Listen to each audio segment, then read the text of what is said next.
Hey, everybody, it's Leslie, and you're listening to The Interview with Lidey Heuck. Very excited to be sharing my second episode in my summer series, this one focusing on the Hudson Valley and kind of Berkshire, Northwestern Connecticut area with the charming, witty, and talented Lidey Heuck. Lidey is the author of the hit cookbook, Cooking in Real Life. She's also a food writer for the New York Times, and she has an incredible Instagram called Lidey Likes, where she shares her recipes and favorite spots in the Hudson Valley, along with her new amazing Substack called Lidey Letter, where she has longer form videos and sort of brings you into her world of cooking and all of her favorite spots in the Hudson Valley area. Lidey and we covered a lot of ground. We talked about how she got her start working for Ina Garten. We talked about Jeffrey, Ina's husband, who I'm fascinated by. I'm dying to have dinner with them both and hoping that Lidey invites me. We talk about her philosophy on cooking, recipe writing. We share some cautionary foraging tales. As a former Hudson Valley resident myself, I learned so much from my conversation with Lidey, like about swimming holes and certain restaurants and Hudson River cruises that you can go on, not to mention all of her favorite places to stay, places to antique, farmers markets, grocery stores. We really covered a lot of ground, and Lidey is just absolutely a delightful person. So it was a really fun conversation. I know you're going to enjoy it. And in addition to listening to it, to learn all about this great part of the world, you should also follow Lidey because she's really terrific. So if you're thinking about a visit to the Hudson Valley, Litchfield County, or the Berkshires this summer, this episode is for you. I'm so excited about this week's sponsor, the 10 Mile Distillery. 10 Mile is an American single malt distillery based in the Hudson Valley, about 90 miles north of New York, and it is the maker of the award-winning Little Rest whiskey, made through a slow distillation process with all New York State grains by master distiller Shane Fraser from Scotland.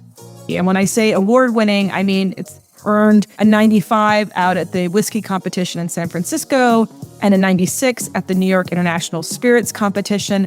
This is delicious. If you do not believe me about how delicious this is, the good news for you is that if you're in the New York area, you can go visit this incredible and beautiful distillery yourself. It's set among the most beautiful apple orchard with beautiful views of the mountains behind. Stop by for a leisurely tour or tasting, or even enjoy an expertly crafted cocktail. They also have gin and vodka available. They also have this incredibly delicious Thai restaurant that is in residence there from Thursday through Sunday. To learn more about the distillery, you can visit them at 10miledistillery.com/theinterview. All orders will receive 10% off if you put in promo code THEINTERVIEW at checkout. So go to www.10miledistillery.com/theinterview to get that discount, that 10% off. I promise you will not be disappointed.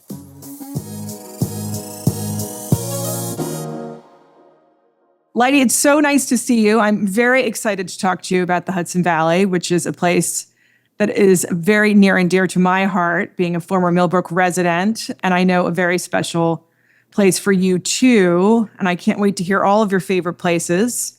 I'm excited to chat. Thank you for having me. Oh my gosh, thanks for being on. But before we get to that, before we get to your inside scoop of the entire area, I want to talk about you a little bit. I love everything about your recipes. I love your cookbook, Cooking in Real Life. I'm a huge fan. Your Instagram.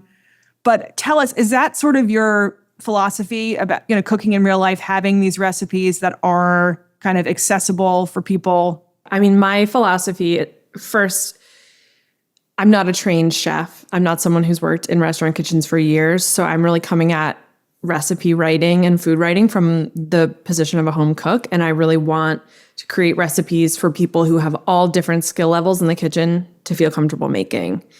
I know that even for the people who love to cook, and I love to cook, it's not the only thing I'm doing in a day. We all have busy days, busy lives. And what I want to do is give people recipes that allow them to still have a really delicious meal without feeling like it's this huge ordeal and it's taking all day. And I think there's a sweet spot that I look for between, having a simple, short ingredient list, but also finding ways for dishes to feel really different or new or unexpected. So I like to say my motto is never boring. That's always what I'm searching for. Oh, I like that. Yeah, generally my motto. But with recipes too, it's like, we've all had a plain chicken breast and some steamed rice and broccoli. But how can you make tweaks to take something simple and familiar and make it feel exciting? So how did you kind of fall in love with cooking and being in the kitchen? You said you were not professionally trained. Yeah, I grew up around food. My uncles had a number of restaurants in Pittsburgh, which is where I'm from. And I like to bake. But it was never something that I really thought of as a career path. And I kind of fell into this job as I was graduating college. I ended up getting a job working for Ina Garten, who my hero, many listeners may be familiar with. And that was really it. And it wasn't even, when I started to work for her, it was from the angle of social media. And so it was less a food job than it was a media job. But through the 6, almost 7 years that I worked for her, I really started to love recipe writing, creating dishes. And I started to think about maybe this is something that I want to do on my own someday.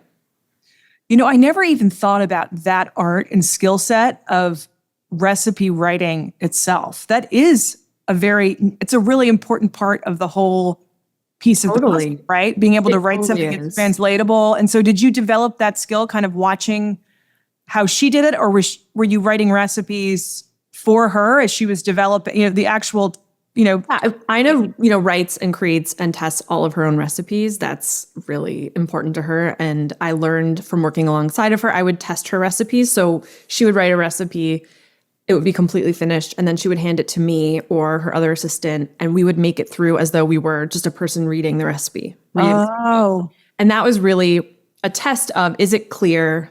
Can we get through it? Do we come out with the product that she intended us to? Does it look right? Do we have any questions along the way? And kind of making a recipe with that in mind, you're just checking all these little check boxes. And when you are done, you've got this kind of, as she would say, foolproof recipe that you can hand to any home cook and they'll be able to follow and feel confident making. I get a lot of slack in my house from my family, like, well, Mom, you don't really cook. I'm like, I can cook any Ina Garten recipe, and it's good, and I know it's going to be delicious, and I can cook any recipe from your cookbook, and I know it's going to be delicious because of exactly what you're talking about, of kind of that foolproof nature of it. But it also is, now that I think about it and we're talking about it, it's in the writing. Yeah, it's in the I writing think it really too. is. I think there's a fine line between, you want to keep it short. You don't want someone to open the recipe and see it's 3 pages to make a salad because they'll never make it.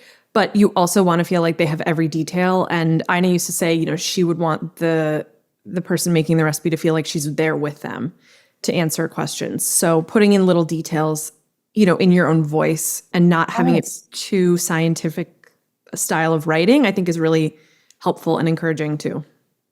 So besides foolproof, was there any kind of like really important lesson or something that you took away from that experience with her that you applied to, how you're doing your work now? So many. I think the biggest takeaway is really to kind of find what you want to do and figure out a way to make it happen and make it your job. Turning something you love to do into your job is not easy, but it's so fulfilling. I love what I do. Every day I'm doing something different. And that's another thing Ina would always say. She'd say, in this industry, her 2 days are never the same. Sometimes she'd be working on a TV show. Sometimes she'd be working on a book, on a recipe. She'd be traveling for events. And for better and for worse, what I do is very freelance at the moment. And it's like, it's always exciting. There's always a new project. So there's always a nice feeling of momentum and of different things happening. Sometimes it drives me crazy, but I love getting to do what I love to do for a living. And also I sometimes feel like I'm providing a service for people, which is really nice. And giving them something that they can use at home. It's not just me getting to do what I love, but it's me helping people in their kitchens, which is pretty cool. I also think the way that you approach, your social media and, the videos that you do, and it's clear that you love what you do and that comes through, which really is it's so attractive for people because we all want to be a part of what you're doing and your experience, whether you're antiquing or you're cooking. It's just sort of, you're doing it with such joy that it brings joy to the people that are watching what you're doing. Yeah, I feel with social media particularly, there's such a pressure to have an enormous output of videos and things for people to watch and recipes. And I try to remember, I would say this is another lesson that I learned from Ina, quality over quantity. And I stick to the things that really inspire me. I don't just try to pump things out to keep the machine fed. I really listen to like my inner voice telling me, well, this seems fun. Let me do a video about this. And I think if it seems fun and interesting to me, it's going to resonate and be fun and interesting for my audience. And so that's sort of why, especially in the last year, I've poked around more with doing like antiquing or taking you along on little adventures. Because I think, we all want really good recipes, but it's those additional like moments and pieces of life that really like resonate with people, I'd say. I personally relate to the social media struggle because I would rather streak a highway than do a self video. But I have people saying like you have to put your, have yourself be part of the conversation outside of the work that you're doing, so people actually get to know you as a person. And it's not always a comfortable space to be. But no, there's nothing more forced than being like, here I am, and this is here's my personality, and I'm not trying at all. It's an uncomfortable thing. I have found the more I do it, I just force myself. It's like anything else, it becomes more comfortable. But I'm right there with you, like filming myself. No thanks. But you're presenting things that are authentic, that are speaking to you, and so it's really, which was what I'm trying. I mean, I need you to give me tutorials because I don't know what I'm doing. But I think that your audience is recognizing that this is you're just sharing something that you find really interesting, in the way that you're presenting and what you're presenting, they're finding it really interesting too.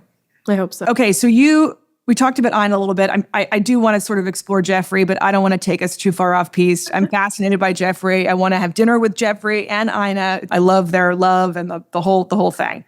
But you decided to move to the Hudson Valley from Brooklyn a few years ago. What prompted that decision? My husband and I had been living in Brooklyn for a year and a half. I'd sort of bounced around. I lived in the Hamptons for a long time, in East Hampton while I worked for Ina. So I was there for most of my 20s, and then I was in Maine for a little while. So I didn't live in New York City for a very long time at all.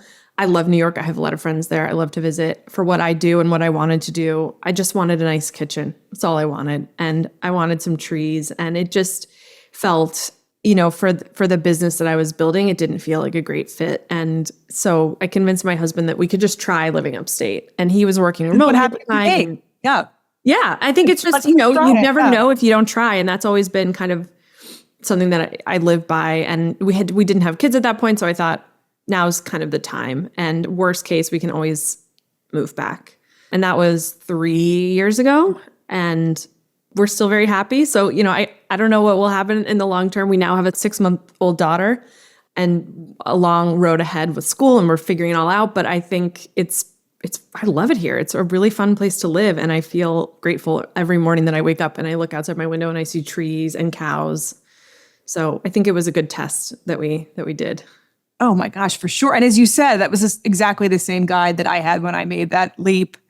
It's not like New York is not always going to be there, or the Hamptons aren't always going to be there if you want to move back to East Hampton or Maine or wherever, but trying a new place and seeing if it's a good fit. And so far, it sounds like it's been a great fit. And again, I've been living vicariously through your Instagram, but was it something about the Hudson Valley? Maybe you looked other places too, or something about the area that sort of spoke to you that... Yeah, one thing I loved about it, having spent much of my 20s living in the Hamptons, which some people would refer to as like the country in relation to New York City.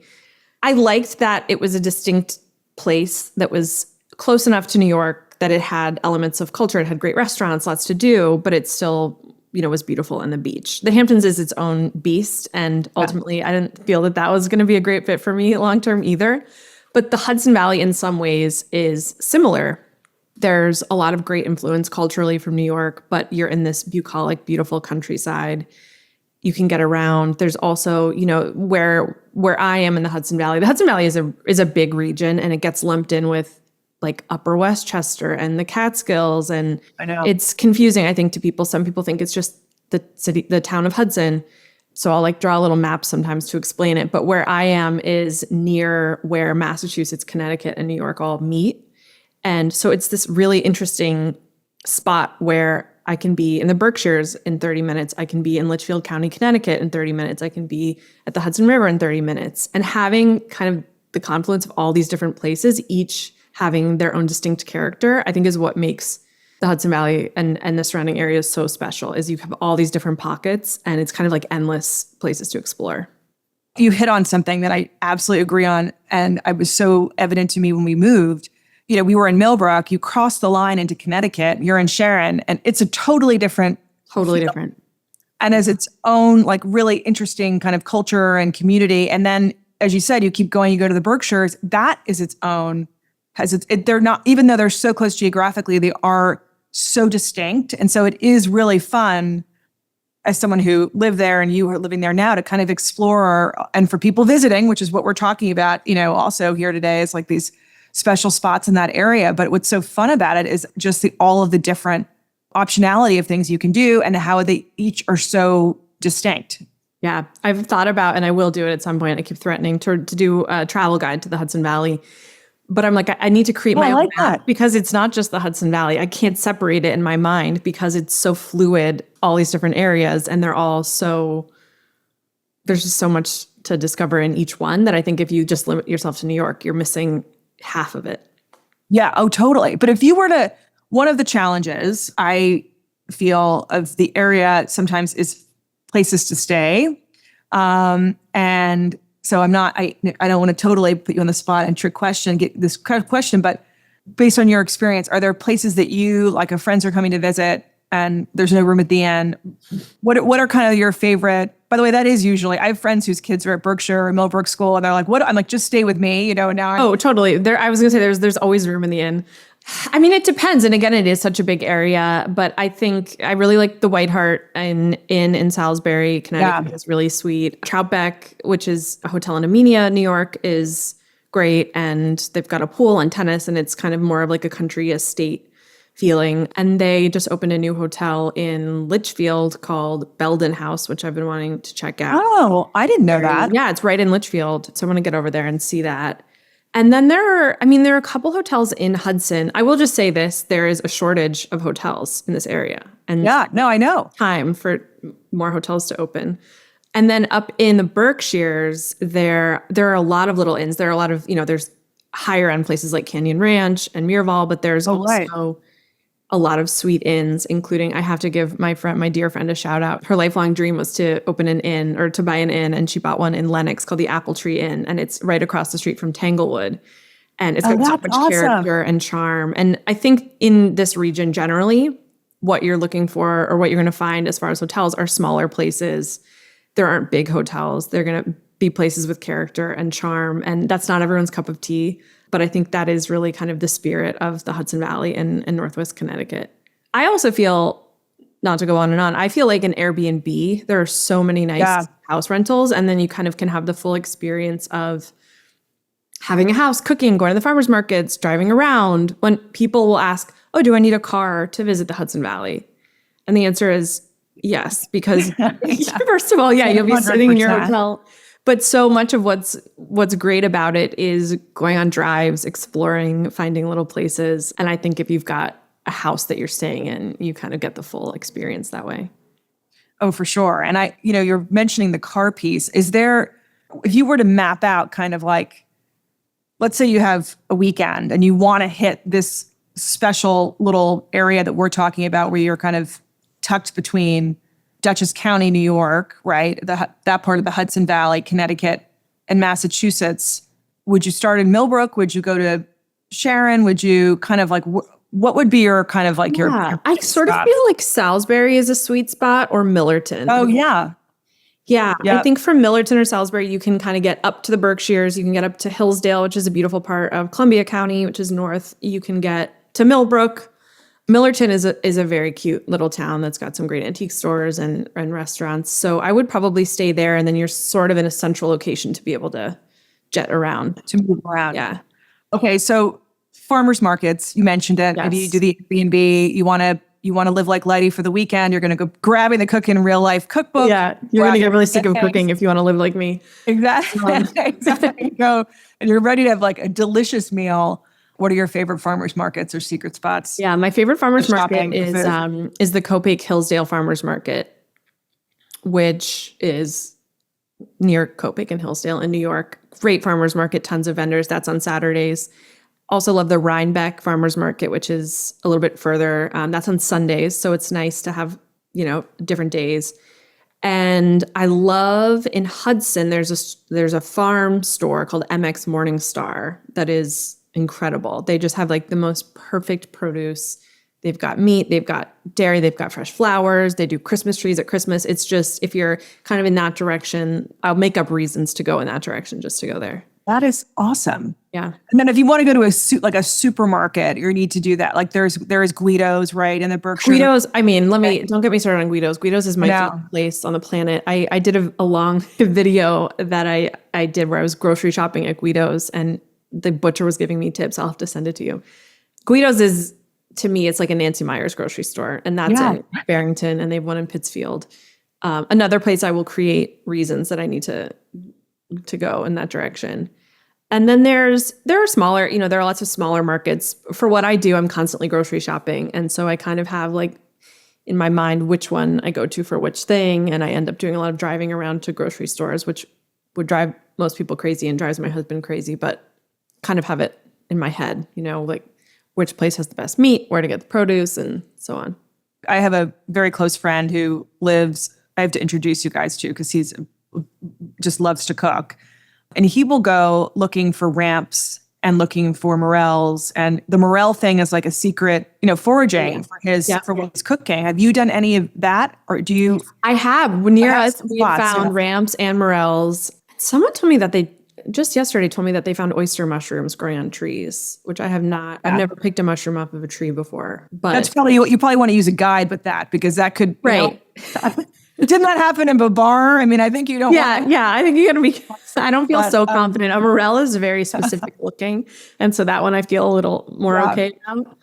I have a friend told me a story that he was, foraging with friends, and they found all these ramps, and they took them home and grilled them and ate them, and they all got sick. And it turns out they were daffodils.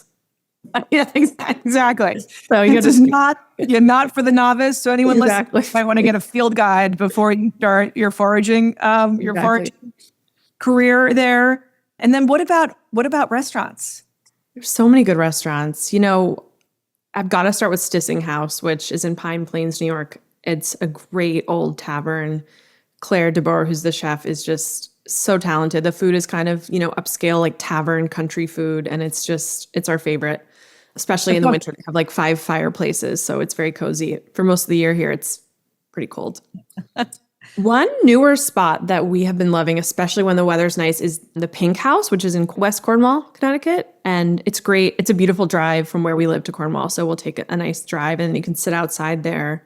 And it's right on a river that I can't remember the name of, but it's a really beautiful spot. And a new place opened near us in Amenia called Isabella that I haven't been to, but I'm really excited to try, and everyone's been raving about. So you kind of have to. In the town? Is that right in the town? In town. It's right in the heart. Yeah. I mean, there's so many.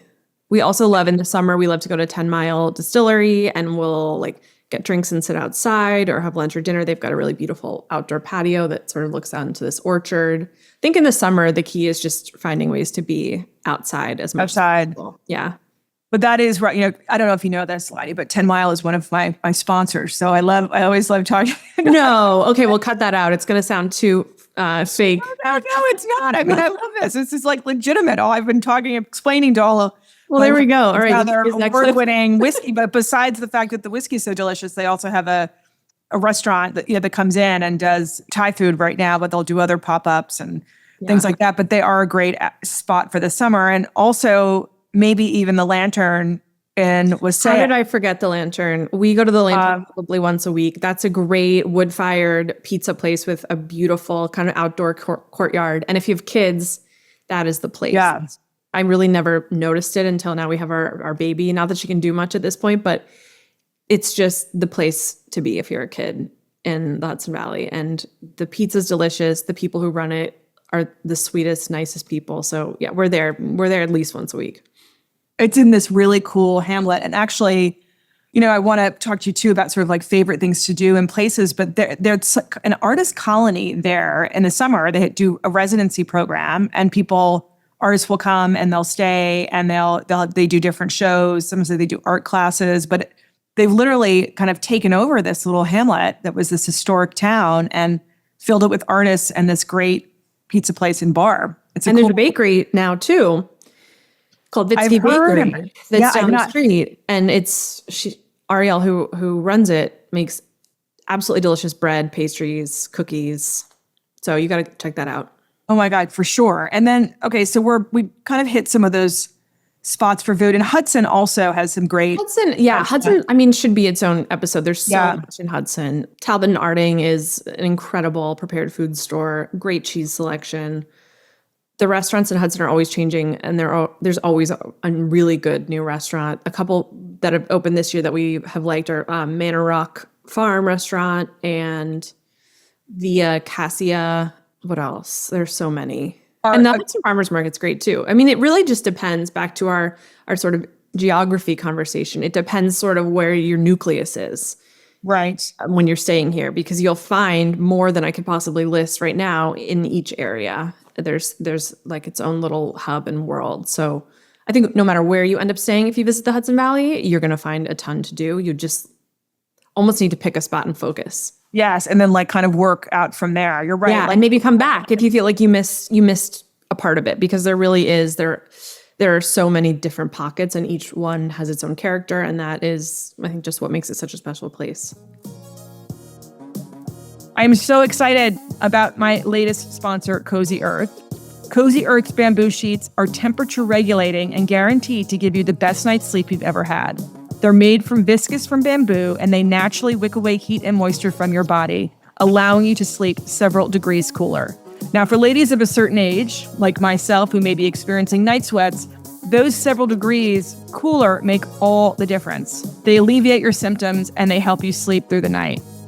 My Cozy Earth sheets have literally changed my life and my husband's too.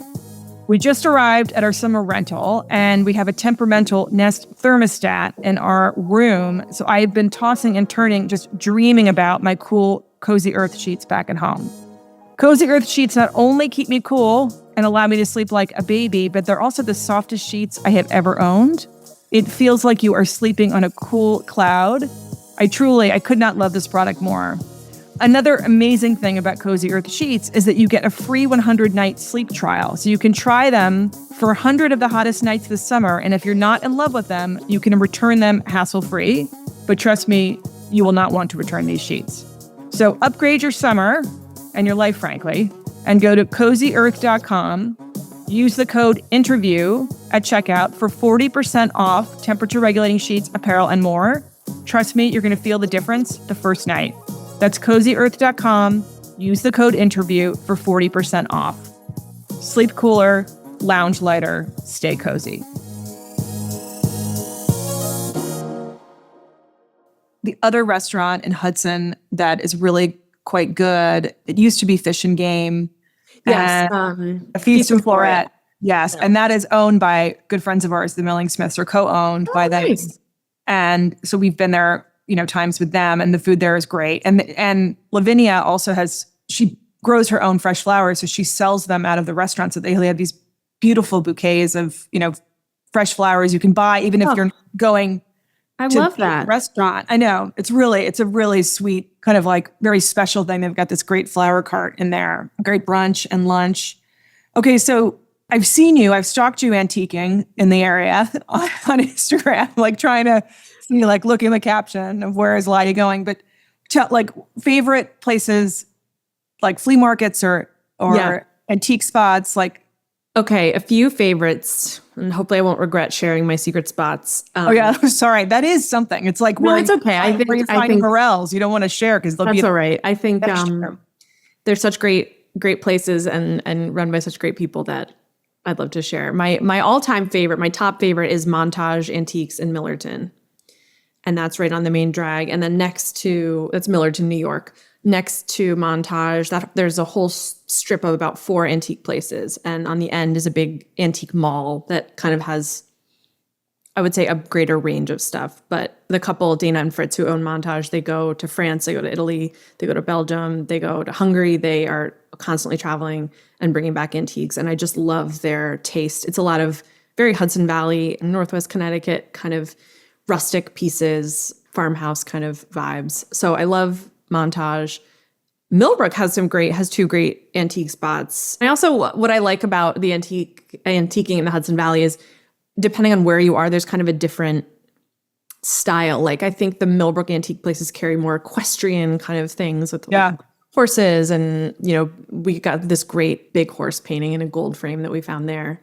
And then Hudson is a huge antiquing destination for serious interior designers, and it tends to be a little bit higher end. But you can just walk up and down Warren Street, which is the main drag in Hudson, and just peek your head in, and you'll find such a range. I would say there's a lot of like mid-century modern antiques in Hudson, which is not as much my style, but there's really something for everyone. It sounds corny, but there's even like a massive Hudson antique warehouse, which I joke is like the mall for us, because you can just like go and walk around on a rainy day and be inside and entertained. And that's definitely worth checking out. That place is huge. What is the auction house there? It's not Stair. Stair's there. It is Stair. Okay. Yeah. Yes. There are a couple of favorites just to list in Hudson. Finch is great. Red Chair on Warren. Battersby House. There are so many. I'll let you know if more pop into my head. But that's why I also want to do a guide, because I want to have all these places all these stores and locations in one place to reference.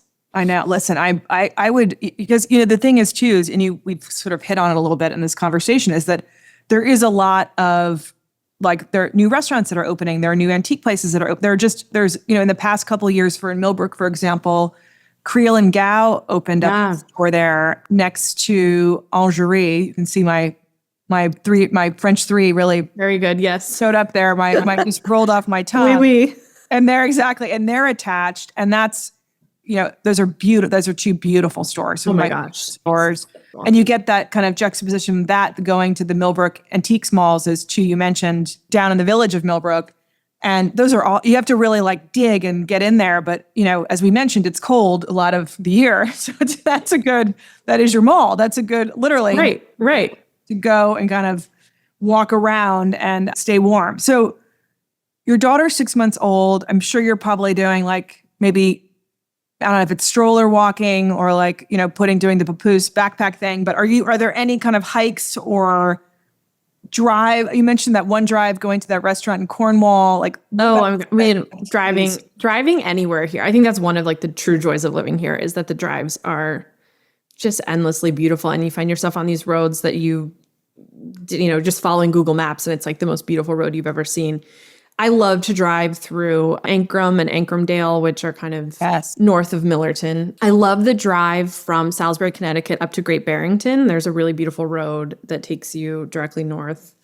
Hikes. I wish I could say that I hiked more. I think my husband would love for me to want to go hiking more, because he really likes it. But Racebrook Falls hike is beautiful. There's one called Alander Mountain that is kind of on the Massachusetts-New York border that's really beautiful. And in Sharon, Connecticut, there are so many public trails that are really well maintained and beautiful. And the Sharon Audubon Society is really pretty. I'm more of like a nature walk than a hike. I'm with you. I can't do the elevation. I love the feeling of having hiked, but it's the getting there to the top that is just, it doesn't ever feel like that fun to me. Well, there is also the rail trail. Yes. The rail trail is how many miles? 50 miles long or something? It's the old railroad track that's been converted into running biking trail that goes north-south from Wassaic, where the pizza place The Lantern is, all the way north to Chatham, New York. Oh, I didn't realize it went. Yeah, I think that it's like being connected to Chatham, like it keeps growing and they're adding pieces, but we love to go for a bike ride on the rail trail. That's also my speed. It's like a nice, casual, enjoyable bike ride with a picnic at the end. It's flat. Yeah. Yeah, exactly. Yes. I was going to say, well, for people that are listening that might be in New York, you can take the train up, get off either at 10 Mile, which is where the 10 Mile Distillery is. Again, plug for my sponsor there, as I realize. I can't believe I mentioned 10 Mile. The distillery, But you can get off also in Wassaic at the Wassaic stop. And if you brought a bike from New York, for example, you could literally ride your bike, do a day trip. You could and go all the way up to Millerton. I think it's, I don't know, I wouldn't quote me, you'd have to look at it, but It's absolutely doable. 15 miles maybe. Yeah, for a nice bike ride, and then doing it Lidey and Leslie style, and having like a nice lunch at the end of that. Yeah. Millerton. Well, you ride your bike, take the train, get off, ride your bike to Millerton. I don't know how long that takes a normal cyclist. Maybe like half an hour, an hour. Yeah, I don't know. I mean, I can barely run to a fire exit at Lidey. So it depends if I'm riding an e-bike, and then I'll be there in no time. Go to Millerton, go antiquing. Yep. Have lunch. The diner in Millerton is very sweet. There's a great spot in Millerton called Willa. Oh, and there's a restaurant I just wanted to mention because we go there a lot and it didn't come up, but in Millbrook, if you're doing the Millbrook, and I realize Millerton, Millbrook, it all sounds the same, is Canoe Hill in Millbrook is a great spot. Have you been there? Yes. Oh my gosh. And they have Burger Mondays, which the burgers are delicious. The food is delicious there. Small, cozy like atmosphere. I just love it. And the diner there is, love the diner. Around the 20s is so super charming. But yeah, Millbrook's got a couple of great, Les Beaux is a really good French restaurant if you hadn't been, and Barbaro, it's really, really delicious food, like delicious food. All right. So we talked about the antiquing part of summer, kind of those activities, but what about, are there any like summer event? And we talked about the Wasaic project where the artists come in the summer. Any other events, concerts? Yeah. I mean, first, not really an event, not a concert, but just an activity that I love in the summer here is finding a place to swim because you're not near the ocean, but it's hot. And there are great state parks and swimming holes. And, you want to take your bike, have a picnic, go swimming. Rudd Pond State Park is one that's in Millerton. In Lakeville, there's a spot called the Grove where you can park and have a picnic and swim.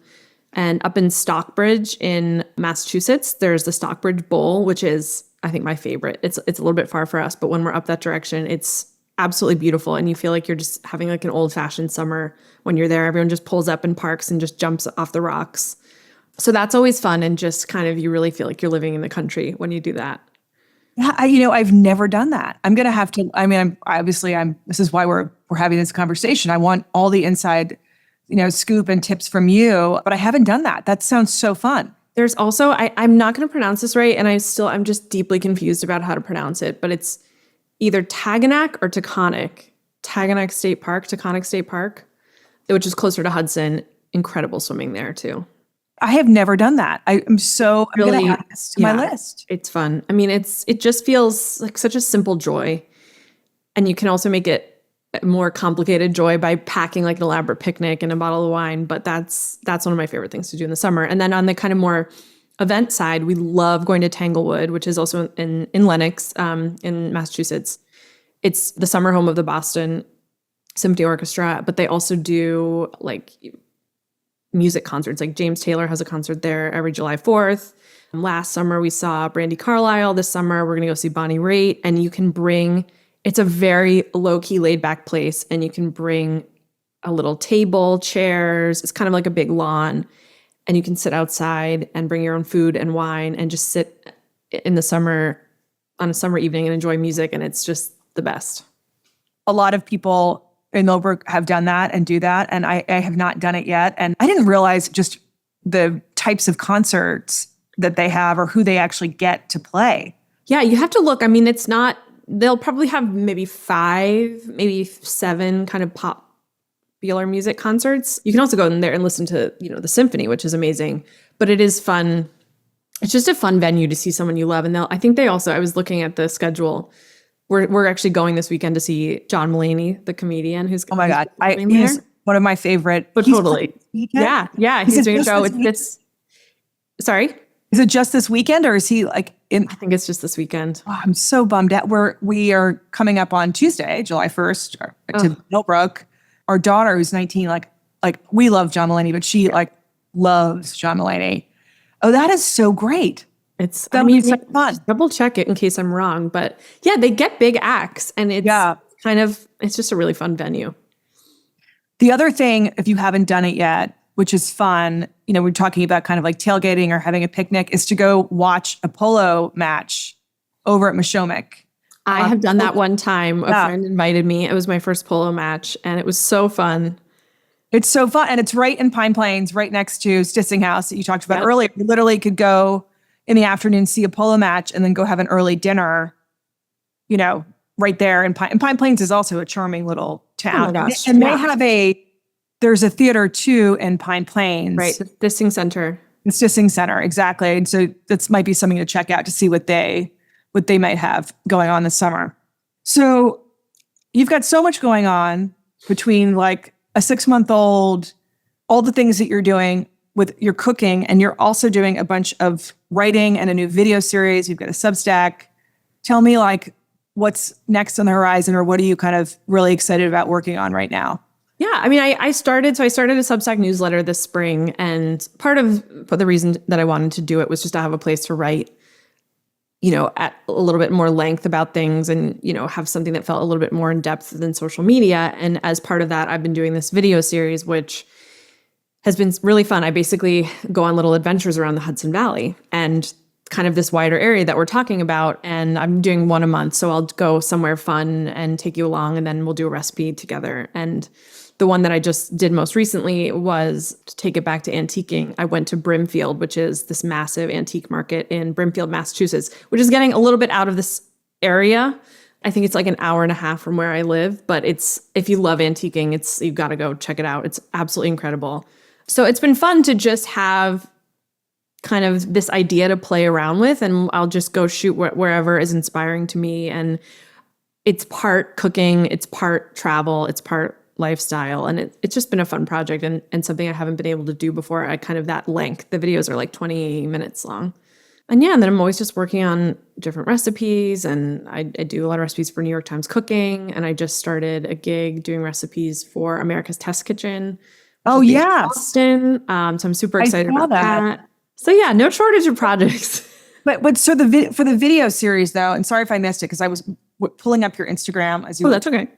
Can people access those longer form videos right on your Instagram? You can get the links. Sometimes I'll post clips, but the full videos are on my Substack. So you've got to go to my Substack, but it's just, you can find the links through my Instagram. It's just a better way to have a longer video. So Lidey's Instagram is Lidey Likes for people who are listening and want to, get the links to those videos and to follow and watch some of these great places that she's talked about with us today. Anything else we missed? I have one more fun summer activity that I wanted to mention. Tell me. Okay, because I just learned about it and went with a group of friends. There's a small company called Hudson Ferry Co. And I don't know what kind of boat this boat is. It's like it can fit 20 people, and they do public or private charter cruises on the Hudson Valley. Oh, stop it. I did this for a friend, and like a big group of us went, and it was so much fun. And I realized like I'd never been on the water on the Hudson River, despite, living so close to it. And I just highly recommend it. The crew is so nice. You can bring food, they have wine, and you can do like a sunset cruise on the Hudson River, which faces west, so you get incredible sunset. It's called Hudson Ferry. Hudson Ferry Co. Yeah. Oh, I forgot to mention the Millbrook Vineyards also. Oh, Millbrook Vineyards, yeah. As you made me think of it when you just said wine. They have wine. They do some like summer concert series and have food trucks and stuff at night, and you can do tastings and stuff. But I've never done a Hudson River cruise either. Between the watering holes, which you're going to give me. I'm going to DM you or actually I'm just going to re-listen to this episode and take notes on where I need to go. And then the river cruise sounds like so much fun. Yeah, it's just fun. It just feels like a novelty to be on this body of water that you're constantly kind of using as a frame of reference. And it's a huge, beautiful river. So there's a lighthouse. It's a lot of fun. I feel like we did do a very solid overview. Yes. We may have to come back and do another follow-up once you continue this video series so we can see. Yeah, and maybe a fall version because there's so much to do in the fall. That's the second greatest season here. So we may have to do fall part 2. Oh, fall, you're right. Like and also like there's skiing and cross country and all those things in the winter season. We can do a guide to like all the fireplaces in the Hudson Valley. Oh, I love that. By the way, not again to plug 10 Mile Distillery, but they do have that brand new fireplace. They do. I went to a dinner there. I went to a dinner where they had, they were using the grill, the new burning grill. Oh, incredible. It made me want one in my house, my tiny house. It's not going to happen. Oh, right. Actually for you, maybe you should do some kind of a pop-up collaboration. Yeah, that would be fun. Would you come if I did it? As I said, I just want you to cook for me, and maybe you'll invite Jeffrey to come too. Okay, yeah, great. We'll see it better because I'm fascinated by Jeffrey, and I, worship Ina and you too, who are like just doing such wonderful things. And, it's just, as I said, you sort of bring joy to everybody who's watching you cook and you explore. And I really enjoy being able to have a bird's eye view as a stalker, as an Instagram stalker, and as a cookbook lover. Well, you're a friend now. I know, exactly. Or don't, exactly. I'm going to be inviting myself over for dinner. But anyway, Lidey, it was so great to see you. I really appreciate you taking the time. I can't wait to see what you do next. I know that everyone listening is going to be so excited to visit some of these places that you shared with everybody. I hope so. Thank you so much for having me. This has been fun. I could talk about the Hudson Valley all day. Well, we're going to come back. All right. We'll see you back here soon. Exactly. All right. Thanks so much. Have a great 4th. Leslie. Okay. That brings us to the end of this episode of the interview. Big thank you to Alexis for joining, not just once, but twice on the pod.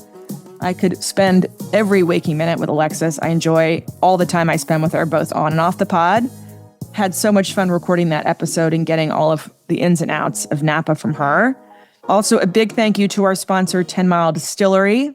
Don't forget to visit their website, 10miledistillery.com, for their incredible spirits, whiskeys, vodka, gin. And if you use the interview promo code at checkout, you get 10% off. And another shout out and huge thank you to our newest sponsor, Cozy Earth. They're offering 40% off to interview listeners for visiting their site and purchasing their amazing cooling sheets. And also they have some terrific clothes as well. So check them out at www.cozyearth.com. And don't forget to use the interview at checkout, 40% off. And if you enjoyed this episode, please rate and review us on Apple Podcasts or Spotify or wherever you get your podcasts. And tune in this Friday for a second drop of the summer series. This one, we're featuring the Hudson Valley. So until Friday, this is Leslie, and thanks for joining the interview.